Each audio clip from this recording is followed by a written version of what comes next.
Shalom, grande famille chrétienne. Je suis la servante de Dieu, précieuse Diane. Que la paix du Seigneur Jésus-Christ soit avec vous tous. Nous avons un fléau qui aujourd'hui pullule dans le corps de Christ, la construction des autels.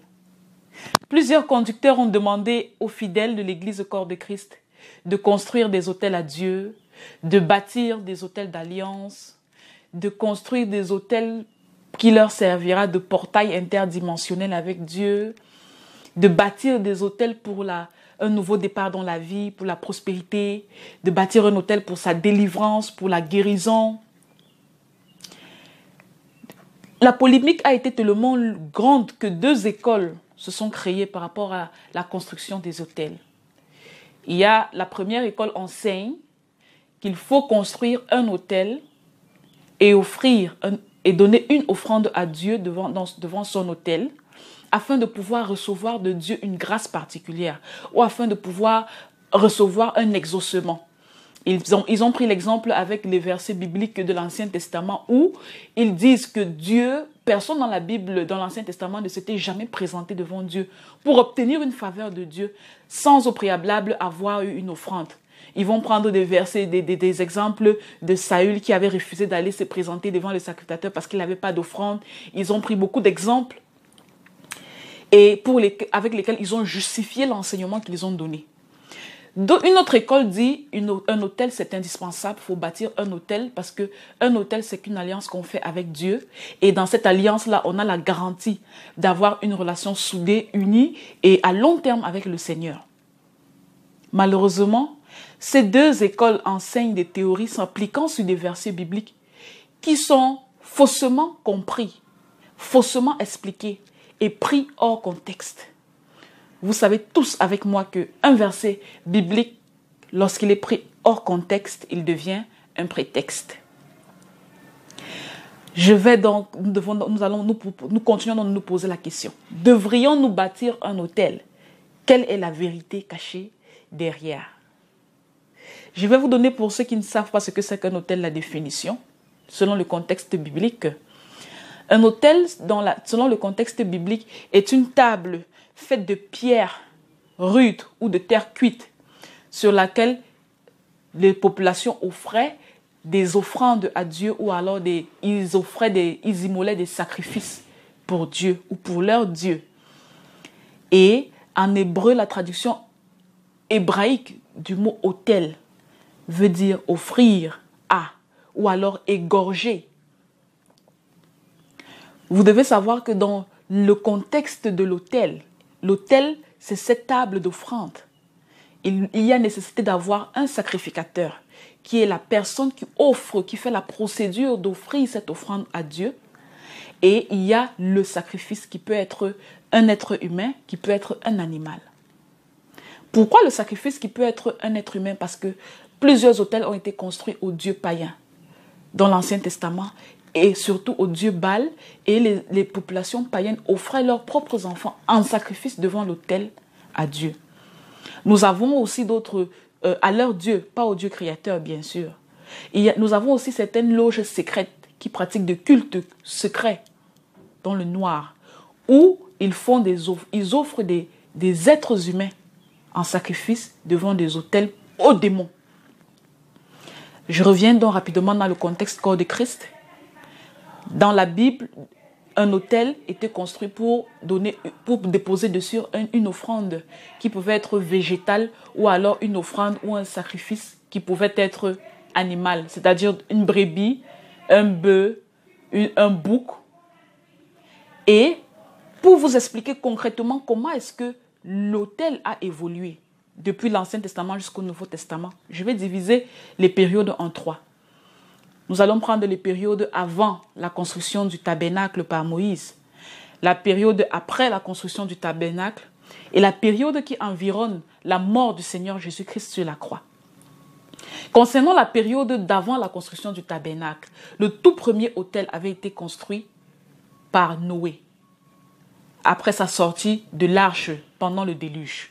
Et sur cet autel, il avait offert des animaux purs, sélectionnés purs, et des oiseaux et des animaux qui marchent purs pour offrir à Dieu. Et l'odeur agréable a permis à Dieu de construire, c'est-à-dire que de créer une alliance avec Noé.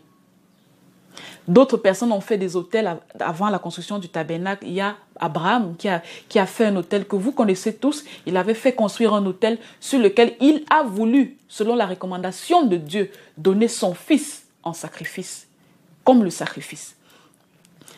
Arrivons donc au niveau de la deuxième période qui est après la construction du tabernacle. Le tabernacle, c'est cette tente d'assignation qui avait 2 appartements, le lieu saint et le lieu très saint. C'était des appartements où était disposé, dans le lieu très saint, était disposé l'autel de parfum et l'arche de l'alliance. Et dans le lieu saint, c'est-à-dire le lieu de parvis, au niveau du parvis, à l'extérieur, un peu du côté de l'extérieur, était disposé l'autel d'airain ou l'autel des holocaustes. Donc quand Moïse, selon la révélation, la vision que Dieu lui avait montrée, de construire le temple de l'arche de l'alliance, quand il a fait construire la tente d'assignation, c'est-à-dire le tabernacle, il y avait 2 autels principaux.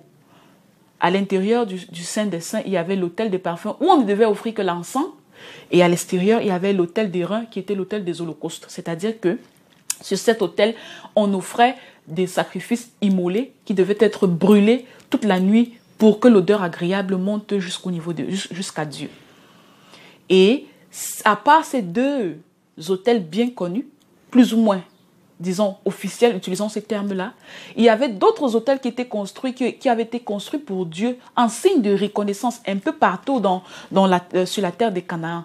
Donc, chaque fois que Dieu donnait à un peuple, accordait à un peuple la grâce de gagner une victoire, par rapport à une conquête de territoire. Ces personnes-là parfois se sentaient dans la volonté de vouloir ériger des autels de pierre pour marquer l'événement ou pour immortaliser selon eux cet événement-là. Mais quand il s'agit des sacrifices faits à Dieu, tout ça devait se faire sur l'autel d'airain qui était l'autel des holocaustes construit et selon le modèle de Moïse. Les sacrifices donc qui étaient faits par le peuple israélite étaient de plusieurs catégories. Nous avons les sacrifices d'action des grâces, en signe de reconnaissance à Dieu. Il y avait des sacrifices d'expiation pour les péchés. Lorsque vous avez fait un péché, vous voulez que Dieu vous pardonne ces péchés. Il y avait déjà, selon les catégories de péchés, les types de sacrifices, les types d'animaux qu'il fallait offrir à Dieu. Tout était donné dans les lois de Moïse. Il y avait les sacrifices de culpabilité. Il y avait plusieurs types de sacrifices. Maintenant, je me ramène à la période environnant la mort du Seigneur Jésus-Christ. Lorsque le Seigneur Jésus-Christ est mort sur la croix, il a crié « Tout est accompli ». Tout est accompli. En criant « Tout est accompli », le rideau qui séparait le lieu saint du Saint des Saints au niveau du tabernacle s'est divisé en 2 dans le temple de Jérusalem, depuis le haut vers le bas. Qu'est-ce que cela signifiait? Cela signifiait l'abolition du sacerdoce lévitique, la fin de l'ancienne alliance. Pourquoi? Parce que Jésus lui-même, le Fils de Dieu, s'est fait agneau immolé. Il s'est donné en sacrifice, comme l'agneau du sacrifice, pour la cause des hommes. Le prophète Jean-Baptiste nous a dit dans le livre de Jean, chapitre 1, verset 29, « Voici l'agneau immolé qui efface les péchés du monde. Voilà l'agneau immolé qui lave les péchés du monde. » Jésus est le seul agneau. Pourquoi?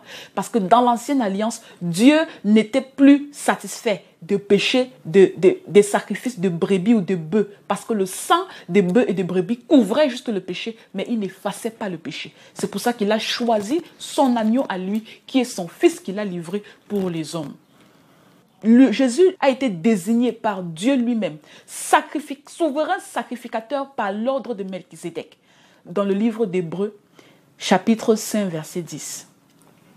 Dieu, ici, dans ce cas, nous signale que le sacrificateur humain qui avait l'habitude de sacrifier les brebis pour ses propres péchés et pour les péchés du peuple n'existerait plus parce qu'il a désigné par sa souveraineté Jésus-Christ comme le seul souverain sacrificateur selon l'ordre de Melchizedek, selon l'ordre de l'ancien souverain sacrificateur de Dieu dans l'Ancien Testament.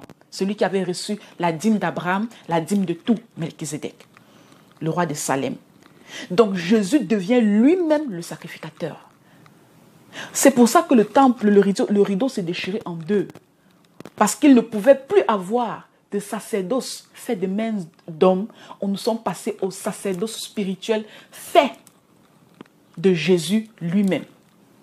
L'autel sur lequel Jésus a été sacrifié est sa croix. C'est offert en sacrifice, est la croix de Golgotha. La croix de Golgotha qui devient le seul autel spirituel de toute l'Église corps de Christ. Nous avons donc un sacrificateur qui est Jésus, selon l'ordre de Melchizedek, un agneau sacrifice qui est Jésus et l'autel qui est la croix de Golgotha. Avec cette explication, on comprend ici que, avec la nouvelle alliance, le Seigneur Jésus nous dit dans le livre des Jean, chapitre 14, verset 6, « Je suis le chemin, la vérité et la vie. Et nul n'ira au Père sans passer par moi. » Ça veut dire que aujourd'hui, il n'y a plus de sacrifice qui peut être au-dessus du sacrifice de Jésus. Parce que Jésus a fait un sacrifice complet pour le péché de l'humanité.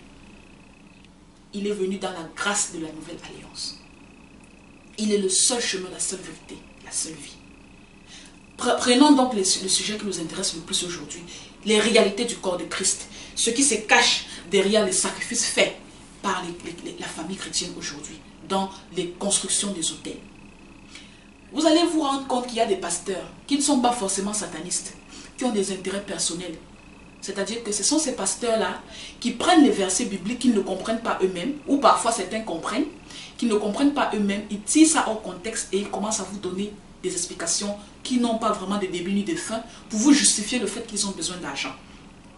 Un pasteur vous dit, ma soeur, tu ne peux pas avoir ta délivrance si tu n'as pas bâti un hôtel. Tu ne peux pas avoir ta délivrance, tu n'as pas bâti un hôtel. Tu ne peux pas avoir guéri si tu n'as pas bâti un hôtel et mis une offrande sur ton hôtel. Tu ne peux pas avoir la prospérité si tu ne bâtis pas l'hôtel, tu mets l'offrande. Ça n'existe pas. Pourquoi? Parce qu'il n'y a plus quelqu'un qui peut, ce pasteur-là qui veut se faire le sacrificateur de ta vie pour apporter ton offrande à toi devant ton hôtel qu'il dit qu'il va te bâtir ou que tu dois bâtir devant Dieu. Ça veut dire que ton pasteur veut remplacer Jésus dans ta vie. Ton pasteur, ma soeur, veut remplacer Jésus dans ta vie. N'accepte pas ça. N'accepte pas ça. La nouvelle, ton pasteur n'a pas le droit de te tirer vers l'ancienne alliance. Il n'a pas le droit de te tirer vers l'ancienne alliance. C'est parce que l'ancienne alliance n'a pas marché que Jésus est venu avec la nouvelle alliance. Si l'ancienne alliance marchait et que Dieu honorait les sacrifices faits de main d'homme par des sacrificateurs humains, Jésus ne serait jamais venu sur terre. S'il est venu, ce n'est pas pour rien. N'accepte pas que ton pasteur continue de te tirer, de te retirer de la nouvelle alliance. Ils utilisent des versets bibliques pour demander de l'argent aux chrétiens. Ce serait mieux si un pasteur a besoin d'argent de demander dans la lumière, dans la sincérité des enfants de Dieu. Mais ne pas utiliser des versets bibliques pour tirer l'argent du corps de Christ. Là, il y a un problème. Il y a un problème et qui est très sérieux. Refusez de bâtir les hôtels que vos pasteurs vous demandent de bâtir. Et le livre de Matthieu nous dit dans le chapitre 10, verset 8. Vous allez guérir les malades. Vous avez été envoyés pour ressusciter les morts, pour purifier les lépreux, pour chasser les démons. Vous avez reçu gratuitement, vous allez donner gratuitement. Ce pasteur qui veut absolument que tu bâtisses l'hôtel, que tu lui envoies l'argent pour bâtir ton hôtel là, il va pas, ça ne marche pas. Tu vas donner tu vas prier pour cette personne gratuitement parce que Dieu t'a donné l'onction gratuitement. Il n'y a pas d'hôtel, de prétexte d'hôtel. Le jour quand ton pasteur te dit, ma soeur, tu ne bâtis pas l'hôtel, je ne prie pas pour toi, dis merci, ne prie pas pour moi. Ne m'apporte pas même pas la malchance dans ma vie. Parce que ce n'est pas toi mon sacrificateur. Ce n'est pas toi aujourd'hui qui peut prendre mon sacrifice dans tes mains. C'est Jésus. Et quel sacrifice je peux donner parce que Jésus s'est déjà sacrifié pour moi sur la croix. Il est mort pour moi. Si je n'accepte pas le sacrifice de Jésus, ça veut dire que je n'accepte pas le salut. Je n'accepte pas la grâce. Tu m'amènes vers la perdition. Toi, avance-toi là-bas. Moi, je ne te suis pas. Dites ça à vos pasteurs. Et vous allez voir qu'ils vont toujours vous imposer à donner des offrandes. avant d'avoir des prières, des offrandes sur vos autels qu'ils ont bâtis ou qu'ils vous ont demandé de bâtir, entre guillemets. Ils vont toujours demander des offrandes. Une offrande est quelque chose qui est donné venant de la volonté du cœur et de la propre volonté. Non étouffée, non inspirée, non conditionnée. Si un jour tu donnes une offrande à Dieu parce que ton pasteur t'a demandé de donner, ce n'est pas l'offrande, ma soeur. Tu es en train d'accomplir une recommandation. Ton pasteur te dit, donne 100 000 francs à Dieu parce qu'il faut qu'on règle ou 100 euros, 200 euros, ou 300 $ parce qu'il faut qu'on règle ton problème. Offre ça à Dieu. Ce n'est pas l'offrande que tu fais à Dieu qu'il ne faut pas qu'il te trompe, ma soeur. Tu es en train de suivre une recommandation de ton pasteur. L'offrande vient du cœur. Et Dieu, dans la Bible, 2 personnes ont donné une offrande, des offrandes humainement bien. Abel avait une offrande bien. Caïn avait une offrande bien, mais Dieu a agréé l'offrande d'Abel. Pourquoi? Vous ne saurez jamais, je ne saurai jamais, sauf par révélation de l'Esprit Saint. Donc on doit comprendre aujourd'hui que le geste qu'on veut faire pour sacrifice de reconnaissance à Dieu, c'est un geste qui ne vient pas de la recommandation de vos pasteurs. C'est un geste qui vient de ton cœur. Et ce que tu donnes de ton cœur, Dieu qui sonde tout, l'Esprit de Dieu qui sonde tout, même les profondeurs de Dieu lui-même, saura agréer et saura reconnaître la vérité là-dedans, l'amour là-dedans, la sincérité là-dedans. Quand tu vas donner une offrande à Dieu, parce que ton pasteur t'a recommandé, ce n'est pas l'offrande. Et vous n'aurez aucune bénédiction de retour. Parce que toutes les offrandes sincères qui sont décidées par vous-même s'accompagnent des bénédictions.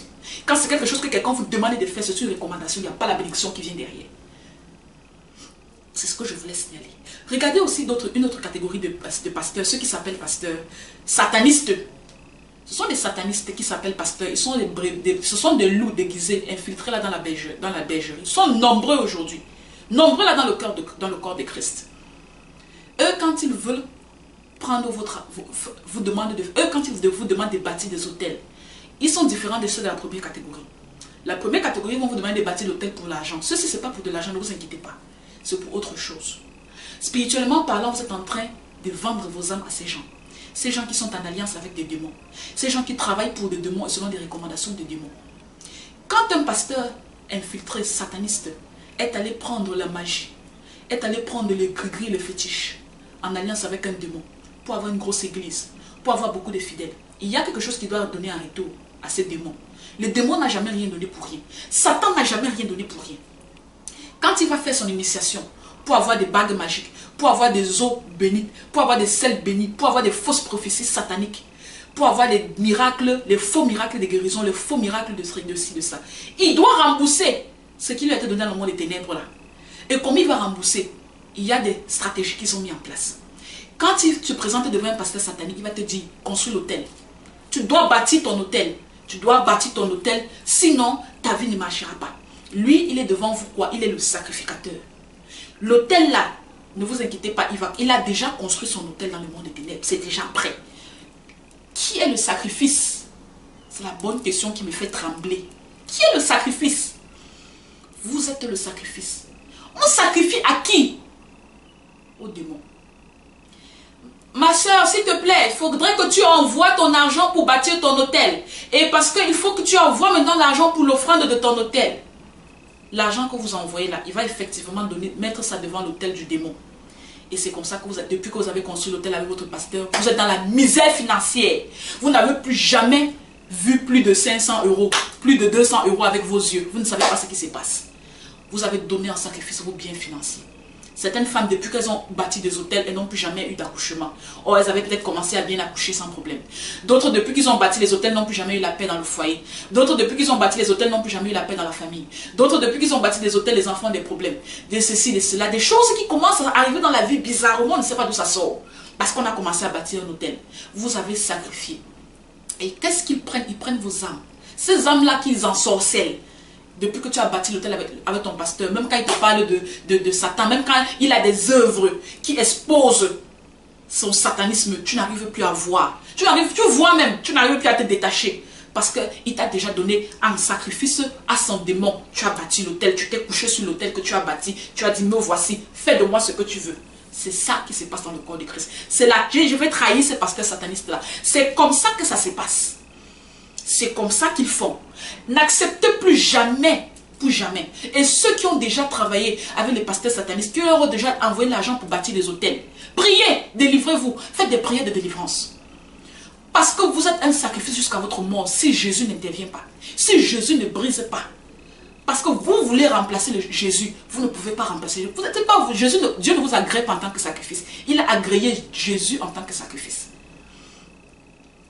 Cherchez une prière de délivrance pour récupérer, pour que Jésus vous restaure ce qui a été pris et donné en sacrifice aux démons dans le rituel. Il y a des églises satanistes, des pasteurs satanistes qui vont vous dire, tu dois donner 9 dollars, tu dois donner 9 euros, tu dois donner 9 francs CFA. Il insiste sur le chiffre 9 pour bâtir ton hôtel. Il te dit, si tu donnes moins de 9 dollars, je ne prends pas. Tu donnes plus de 9 dollars, je ne prends pas. Ton hôtel là, ça s'est bâti rien qu'avec 9 euros. Ou ça ou rien. Il n'est pas fou, c'est vous qui n'avez pas le discernement. Dieu doit gratter le voile, doit faire tomber le voile sur vos yeux. Il prend 9 parce que 9 c'est un chiffre satanique, ça rentre dans les rituels d'incantation qu'il va faire pour vous offrir. Et il va vous dire quoi? Si vous voulez bâtir un hôtel pour votre mère, votre père, votre fils, vous allez donner 9 fois le nombre de personnes que vous voulez bâtir. 9 fois 3, 9 fois 4, 9 fois 5. Ils savent ce qu'ils font. Et quand vous allez donc bâtir, vous donnez en sacrifice ces personnes-là. Vous vous donnez vous-même en sacrifice. Vous donnez votre argent au sacrificateur satanique qui va vous offrir sur l'autel qu'il aura fabriqué à son démon avec qui il est en alliance pour avoir les pouvoirs sataniques qu'il a pour faire les faux miracles dans le corps de Christ. Il va vous offrir pour continuer de persévérer et d'avoir sa prospérité chez Satan. Il faut le sacrifice. Arrêtez de bâtir les autels, pardon. Fuyez les satanistes qui vous mettent en sacrifice pour les autels. Il y a une autre catégorie, la catégorie des coutumes traditionnelles. Des gens vont dire non, il y a Jésus à côté, il y a les coutumes à côté. C'est faux. Certaines personnes jusqu'à aujourd'hui sont dans le corps de Christ. Ils continuent d'aller dans les villages, faire des cérémonies sur des hôtels. Des hôtels qui ont été bâtis dans des familles, dans des chaufferies traditionnelles, dans des parcelles, dans des villages. Ils continuent d'aller faire des sacrifices. Et quand vous leur posez la question, ils vont vous dire c'est la tradition, c'est la coutume. Je dois égorger un bœuf chaque année pour les ancêtres. Je dois égorger un bélier chaque année pour l'autel du village. L'autel là, le sacrificateur, c'est la personne dans le village qui a été choisie pour entretenir le fétiche, pour entretenir l'autel et continuer de faire le sacrifice. La personne à qui on sacrifie, ce sont des démons qui sont cachés sous les apparences et des esprits d'ancêtres, esprits de ils ont plusieurs noms là qu'ils aiment bien donner. Qui est le sacrifice? Est-ce que c'est le bélier que vous allez donner au village? Non, ce n'est pas le bélier là.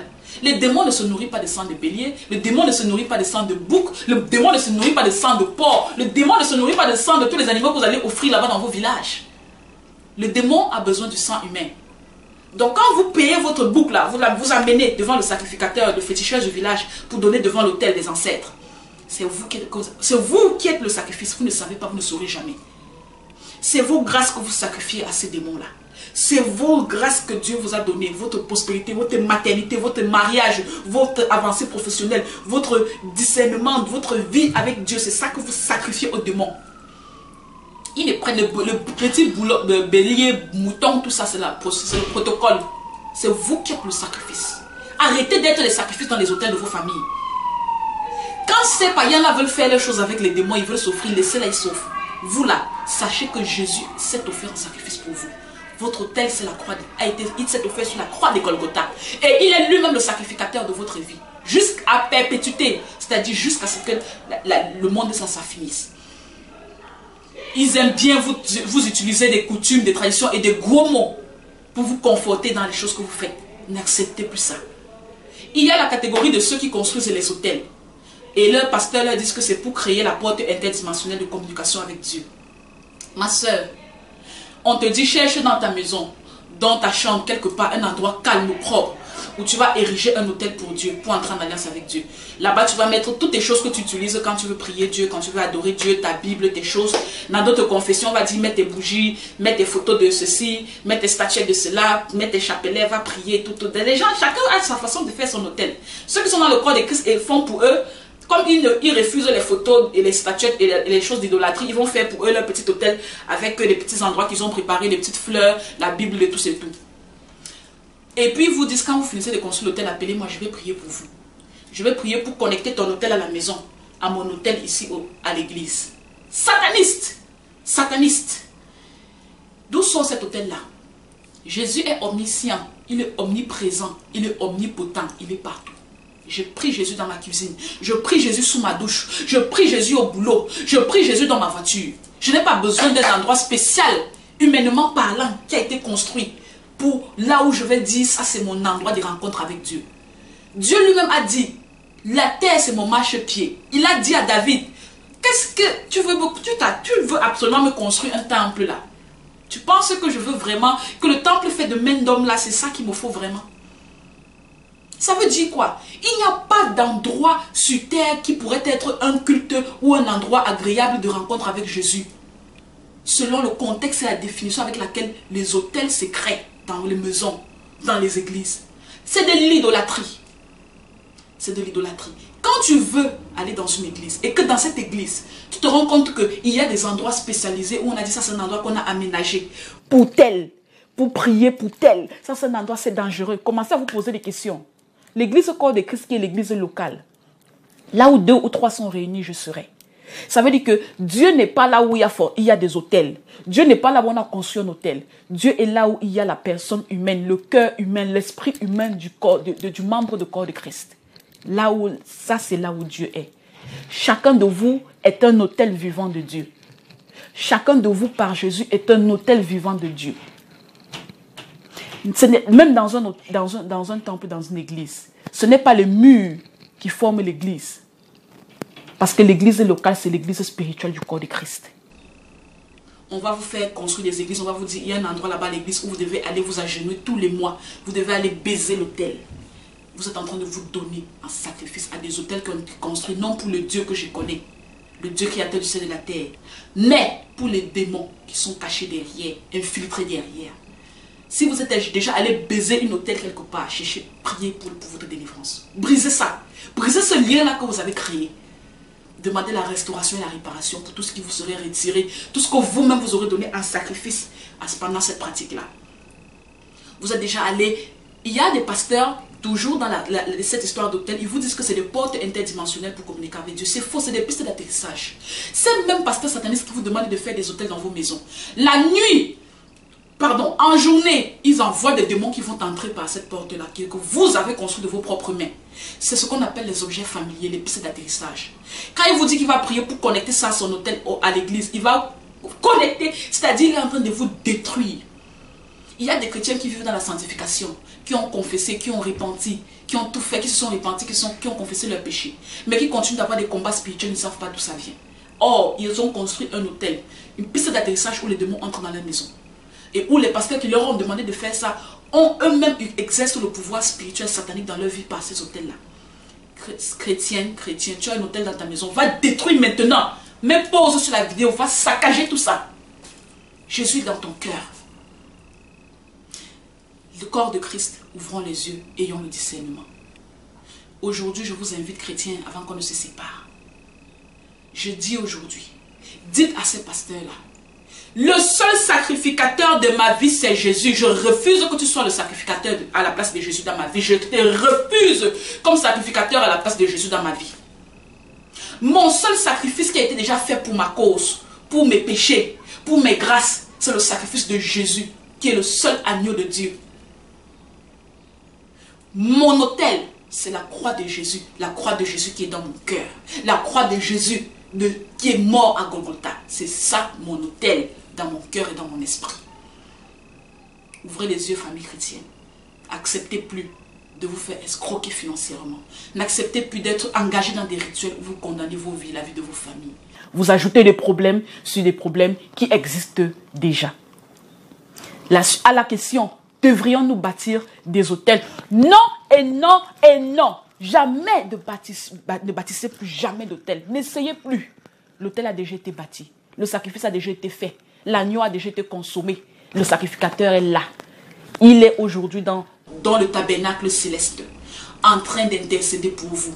Le seul médiateur entre Dieu et les hommes. Le seul avocat auprès du Père. le seul sacrificateur à perpétuité. Il est là-bas en haut en train d'intercéder pour vous. Tu veux quelque chose, ma soeur, tu veux la bénédiction de Dieu financière, tu veux la bénédiction de la maternité, tu veux la bénédiction de ton boulot. Mon frère, tu veux la bénédiction du mariage. Mets les genoux au sol. Invoque ton sacrificateur. Rappelle-lui, Seigneur Jésus, tu es mort sur la croix pour moi. Tu as été l'agneau immolé. Tu es aujourd'hui assis à la droite de Dieu, en train d'intercéder dans le tabernacle céleste, en train de tu t'es sacrifié dans le tabernacle céleste pour moi, pour expier mes péchés, pour m'apporter tes grâces. S'il te plaît, intercède pour mon problème. Fais ça pour moi, papa. Il va l'exaucer. Dites non à la construction des hôtels. Merci beaucoup à tous d'avoir suivi. Que le Seigneur Jésus-Christ vous bénisse, vous accompagne, qu'il continue de donner la force pour éclairer, pour lever le voile sur le corps de Christ. À la prochaine. Shalom. Au revoir. Merci. Shalom, Papa Christian.